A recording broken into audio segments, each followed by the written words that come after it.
शुरू में हम एक गाड़ी को देखते हैं जिसमें रेडियो पर बताया जा रहा था कि गवर्नमेंट के पास रिसोर्सेस सराय बहुत कम है, यानी कि शहर में खाने पीने की किल्लत बढ़ गई थी, इसलिए उन्हें उन बच्चों और उन औरतों को जो माँ बनने वाली हैं उन्हें मारने का बहुत बड़ा कदम उठाना पड़ा ताकि और आबादी ना बढ़ सके। फिर उसी गाड़ी से हम एक आदमी को निकलता हुआ देखते हैं जो बहुत से लोगों को इस जगह पर लेकर आया था। उन्हीं लोगों में एक मियाँ नाम की लड़की और उसका पति था। ये सब लोग अब एक कंटेनर में बैठ जाते हैं। कंटेनर में एक औरत अपने टैब पर खबर देखती है गवर्नमेंट यहाँ पर खाने की कमी की वजह से बच्चों और माँ बनने वाली औरतों को मार रही है। ये सब देखने के बाद मियाँ और ज्यादा उदास हो जाती है और डर जाती है। निको बैठकर मियाँ से बातें करता है और उसे एक चॉकलेट देता है। मियाँ से कहता है कि तुम ये चॉकलेट तब खाना जब हम इस सफर को पूरा कर देंगे, दूसरे शहर पहुँच जाएंगे जहाँ हम अपने बच्चे के साथ बहुत खुश रहेंगे। दरअसल इस बच्चे से पहले मियाँ की एक और बेटी भी थी जो कि पुलिस गवर्नमेंट द्वारा मार दी गई थी। वहीं इनकी बातों के बीच कंटेनर का दरवाजा बजने लगता है। जब निको देखने जाता है तो एकदम से दरवाजा खुल जाता है। अंदर और भी बहुत से लोग आते हैं। कंटेनर में बहुत सारे लोग जमा हो गए थे, इसीलिए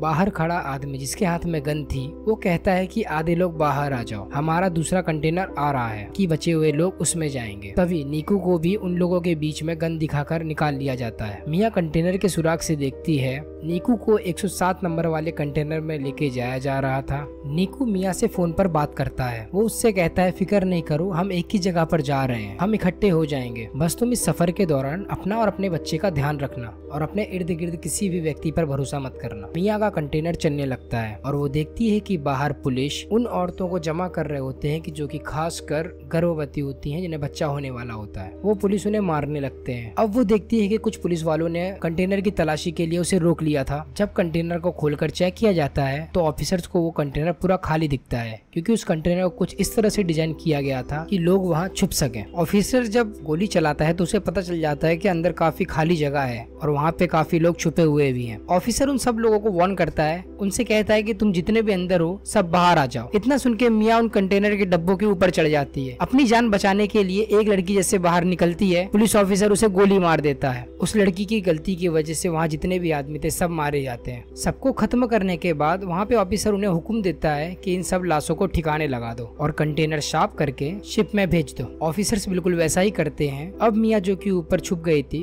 वो नीचे आती है और वो निको को फोन लगाकर बात करने की कोशिश करती है, मगर निको का फोन बंद आ रहा था, इस वजह से वो और परेशान हो जाती है। और फिर मियाँ वहीं पर मरे हुए लोगों के सामान को देखने लगती है और अपने काम की चीजों को अलग निकालने लगती है। अब मियाँ का कंटेनर शिप में रखवा दिया जाता है। रात भी काफी हो गई थी। अब समुद्र में काफी तेज तूफान आ गया था। उस तूफान की वजह से मियाँ का कंटेनर काफी जोर जोर से हिलने लगता है। इस वजह से मियाँ को चोट लग जाती है और वो वहाँ पे बेहोश हो जाती है। अब जब सुबह होती है और मियाँ को होश आता है, वो देखती है कि उसका कंटेनर बाकी कंटेनरों की तरह समुद्र में डूब रहा है। वो निको को फिर से कॉल करने की कोशिश करती है, मगर उसका फोन वर्क नहीं कर रहा था। पास ही से उसे आवाजें आ रही थी जो कि कंटेनर में लोग बंद थे, उनकी सब मदद के लिए चिल्ला रहे थे। वो अपने कंटेनर के सुराग से देखती है कि 107 नंबर वाला कंटेनर धीरे धीरे पूरा पानी में डूब जाता। अपने पति की इस तरह मौत देखकर वो बहुत बुरी तरह से टूट जाती है। वो सोचने लगती है कि अब मेरा पति नहीं रहा तो मैं जिंदा रहकर क्या करूंगी, इसलिए अब वो खुद को भी मारने की कोशिश करती है। लेकिन तभी उसे अपने बच्चे का एहसास होता है जो कि उसके पेट में पल रहा था। तभी वो मरने का इरादा छोड़ खुद को बचाने की कोशिश करने लगती है। इतना सब कुछ सोचते सोचते वो सो जाती है। जब उसकी सुबह नींद खुलती है तो वो देखती है कि उसके कंटेनर में पानी भर रहा था। तभी वो पानी से निकलने की खूब कोशिश करती है पर वो पानी से नहीं निकल पाती। मतलब जैसा कि हम लोग को दिखाया जा रहा था कि वो पानी में डूब रही है, वैसा कुछ भी नहीं होता। उसकी नींद खुल जाती है और वो सपने से बाहर आ जाती है। अब वो कंटेनर में रखे बॉक्सेस को देखती है जिसमें से उसे प्लास्टिक के बहुत सारे डब्बे मिले थे। वो उन प्लास्टिकों का इस्तेमाल करके सबसे पहले कंटेनर के सुरागों को बंद करती है कि अंदर पानी ना आए। वो वहाँ पर रखे और भी सामानों को अच्छे से इस्तेमाल करती है।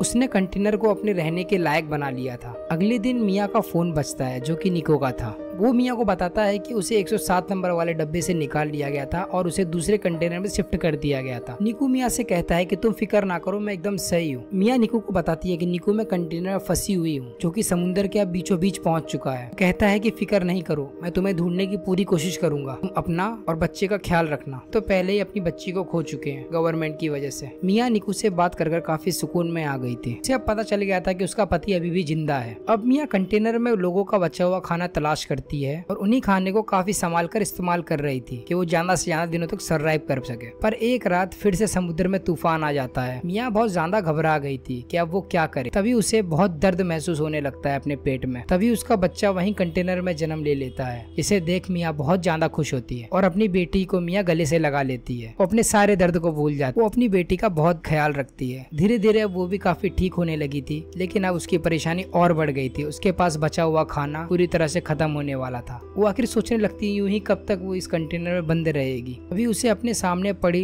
ड्रिल मशीन दिखाई देती है, जिसके इस्तेमाल से वो कंटेनर में छेद करने लगती है। पर उस मशीन की आवाज की वजह से उसकी बेटी रोने लगी थी और वो काम तभी छोड़ देती है और अपनी बेटी को आके संभालती है। पर वो अगले दिन फिर कंटिन्यू करती है, अपना रास्ता बनाने की कोशिश करने लगती है। मगर अब धीरे धीरे ड्रिल मशीन की भी बैटरी डाउन हो गई थी। तभी मियाँ चाकू के इस्तेमाल से उस छेद को बड़ा करने की कोशिश करने लगती है, मगर वो चाकू भी टूट जाता है। अब मियाँ के पास ना ही पीने के लिए पानी बचा था और ना ही खाने के लिए खाना। अब मियाँ क्या करेगी? अच्छी तरह से खाना और पानी ना मिलने की वजह से वो बेहोश हो जाती है। उसे अपनी बेहोशी की हालत में अपनी मरी हुई बेटी याद आती है। उसे महसूस होता है कि उसके पास उसका पति भी बैठा हुआ है। लेकिन तभी मियाँ के मुंह पर बारिश का पानी गिरने लगता है और वो जाग जाती है। अब वो कपड़े की मदद से कंटेनर के उस हिस्से को खींचने लगती है जिससे उसने ड्रिल मशीन की मदद से छेद किए थे। मियाँ की मेहनत रंग लाई। अब वो रास्ता खुल जाता है। पहले तो वो डब्बों में पीने के पानी को जमा करती है। अब जब वो बाहर आके देखती है तो उसका कंटेनर समुद्र के बीचों बीच फंसा हुआ था, जहाँ उसे दूर दूर तक कोई भी नजर नहीं आता सिवाय अपने कंटेनर के। अब वो अपनी बेटी को लाकर आसमान और समुद्र दिखाती है और वो मन ही मन में कहती है कि हम यहाँ से जरूर निकलेंगे। तभी उसे समुद्र में कुछ मछलियाँ दिखाई देती हैं। तभी उसे आइडिया आता है कि क्यों ना इन मछलियों को पकड़ा जाए। तो इन मछलियों को पकड़ने के लिए वो एक ट्रैप बनाती है, पर लाख कोशिशों के बाद भी उससे एक भी मछली नहीं पकड़ी गई। वो बहुत थक जाती है और ऊपर ही लेट जाती है। तभी उसे आसमान पर प्लेन नजर आता है। अब मियाँ जल्दी से कंटेनर के अंदर जाती है और टूटे हुए शीशे को लाती है कि जिससे रिफ्लेक्शन से वो जहाज उसे देख सके। पर जल्दी जल्दी में उसे बहुत गहरी चोट लग जाती है उसके पैर पे, पर वो हिम्मत नहीं हारती। फिर भी वो ट्राई करती है कि कोई ना कोई उसका रिफ्लेक्शन देखे और उसकी मदद करे, मगर वो प्लेन जा चुका था। वो मायूस होकर फिर से नीचे आ जाती है और अपने जख्म को सी कर उस पर पट्टी बांध लेती है। साथ ही उसे अपने पास बहुत सारे एयरफोन पड़े हुए मिलते हैं। इसकी मदद से वो मछली पकड़ने वाला जाल बना लेती है और वो धीरे धीरे कुछ मछलियों को पकड़ लेती है। उसने कई दिन सेम प्रोसेस से काम किया। उसने मछली पकड़ी, खाई, सो गई, मछली खाई, पकड़ी, सो गई। जो बॉक्स उसके पास पड़े हुए थे उन बॉक्सों पे वो अपना नंबर लिखकर समुद्र में बहा देती, क्योंकि कोई ना कोई उन डब्बों को देखे और उसकी हेल्प के लिए आए। एक रात उसे निकू का फोन आता है। निकू उससे कहता है कि सॉरी, मैं तुम्हारी मदद के लिए नहीं आ सका क्योंकि मुझे पुलिस ने पकड़ लिया है और मुझे गोली लगी है। मियाँ रोते हुए कहती है, निकू हमारी बेटी हुई है जो कि बिल्कुल तुम्हारे जैसी दिखती है। और मियाँ उसे अपनी बेटी की आवाज सुनाती है, पर तभी उसका फोन बंद हो जाता है। मियाँ बहुत रोती है और कंटेनर के ऊपर ही सो जाती है। अब यहीं उसे कंटेनर में रहते रहते करीबन 32 दिन गुजर जाते हैं। कंटेनर में जितना भी सामान था मियाँ ने वो सब सामान इस्तेमाल कर लिया था। अब वो कंटेनर में रखे डब्बों की मदद से एक छोटी सी कश्ती बनाती है जिसमें उसने अपनी बेटी को लिटा दिया था और थोड़ी मोड़ी मछलियाँ जमा कर लेती है। तभी वहाँ पे एक परिंदा आ जाता है जिसे देख वो समझ जाती है कि यहाँ जरूर कोई ना कोई नाव है।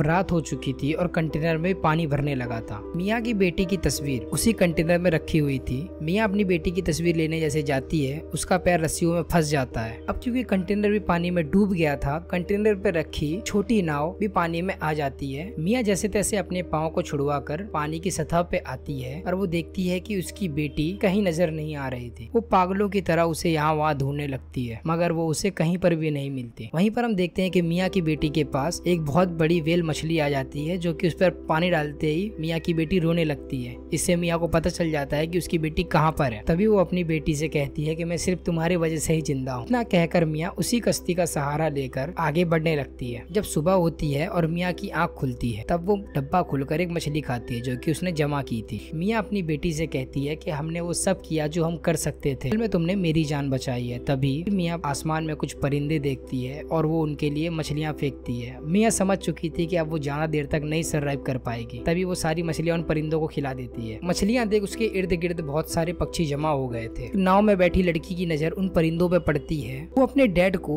अपनी बोट उस तरफ ले जाने को कहती है। जब वे लोग वहाँ पे जाते हैं तो उन्हें मियाँ की बेटी दिखती है। वो उसे उठा लेते हैं। वो लड़की मियाँ की बेटी को देखकर सोचती है कि क्यों इतनी प्यारी लड़की को उन्होंने इस तरह पानी में छोड़ दिया। अभी उन्हें उस छोटी कश्ती के साथ एक रस्सी बंधी हुई दिखाई देती है। जब वो उस रस्सी को खींचते हैं तब उसमें से मियाँ बाहर आती है। उसने दरअसल इस रस्सी को अपने शरीर से बांध लिया था। लड़की उसे बचाने की बहुत कोशिश करती है क्योंकि मियाँ बेहोश हो गई थी। मियाँ को किसी भी तरह होश में लाने की कोशिश करती है। मियाँ की सांसें पानी में रहने की वजह से बंद हो गई थी। जब मियाँ अपनी बेटी की रोने की आवाज को सुनती है तो उसे होश आ जाता है। तभी मियाँ उन लोगों से पूछती है कि मेरी बेटी कहाँ पर है। तभी वो लड़की मियाँ के गोद में उसकी बेटी देती है। मियाँ अपनी बेटी को देख रोने लगती है। वो समझ जाती है कि अब हम बच चुके हैं। उसकी आंखों में खुशी के आंसू होते हैं। मियाँ ने बहुत सी मुसीबतों का सामना कर अपने और अपनी बच्ची की जान बचाकर ये साबित कर दिया कि एक माँ कुछ भी कर सकती है। तो उसी माँ के लिए एक लाइक तो बनता है। आज की मूवी का हम यही एंड करते हैं। Thank you for watching. Bye. जय श्री राम।